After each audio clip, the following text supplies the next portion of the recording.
ƙin zaman aure alhalin kaddara ce ke fito da su, inji Maryam Malika, jarumar masana'antar shirya fina-finai ta Hausa Kannywood. Malika ta yi martani akan yadda mutane ke yi wa jarumai mata shaidar ƙin zaman aure. Malika wacce ta bayyana rashin jin daɗinta akan wannan bakin fenti da ake shafa musu, ta kuma bayyana cewa kaddara ce ke raba su da ɗakin mijinsu, wanda mutane kan manta da hakan.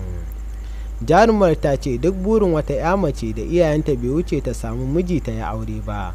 A lokacin da nake harkar fim, Allah ya kawo min miji na ya aure, sai ga kaddara wadda ta riga fata. Dalilin haka yasa na ƙara dawowa harkar fim. Yanzu ba ni da wani buri wanda ya wuce Allah ya fito min da miji in yi aure.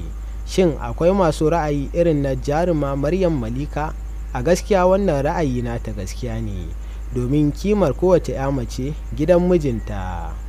Ku ci gaba da kasancewa da Gaskiya TV a koda yaushe. Mun gode.